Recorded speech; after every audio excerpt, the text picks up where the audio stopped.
ஒரு ஞானி ஒரு உயிரை எப்படி சொல்றாருன்னா, அந்த உயிர் பிறக்கும் போது ஆன்மா விழிப்போடையே பிறக்க வைக்கணுங்கிறார்.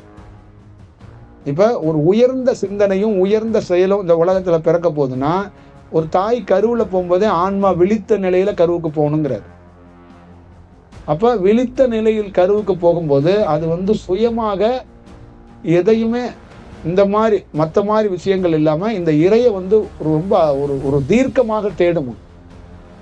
ரொம்ப ஒரு குழந்தையில தீர்க்கமா தேடுமா இறைவன். நீங்க அறிமுகம் பண்ணி வைக்க வேண்டியது இல்லையா, இவர் கடவுள், இவர் சித்தர், இவர் குருன்னு. அதுவே உங்ககிட்ட கேட்குமா எங்க எங்க எங்க. அப்ப நிறைய குழந்தைகள், உங்க வீட்டில் இருக்க குழந்தைங்கள்லாம் ஒரு சஸ்பென்ஸ், ஒரு த்ரில்லர் கதையை சொன்னா விரும்பும். ஆனா நிறைய ஆன்மா விழித்த குழந்தைங்க கடவுள் கதையே விரும்பும். அப்போ உங்களையும் அறியாம உங்க வீட்டில் ராமன் கதையோ, கிருஷ்ணன் கதையோ, சிவன் கதையோ ஒரு குழந்தைக்கு நீங்க போதிச்சுக்கிட்டே இருப்பீங்க. தொடர்ந்து அந்த கதையை அந்த குழந்தையும் கேட்டுக்கிட்டே இருக்கும். சொல்லுங்க சொல்லுங்க சொல்லுங்க.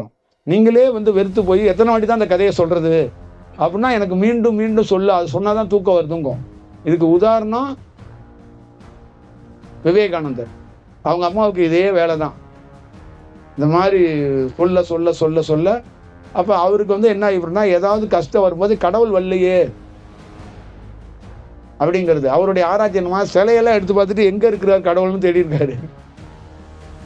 அந்த மாதிரி எல்லாம் ஒரு சூழல் இருக்குங்கிறத நம்ம பார்க்கணும்.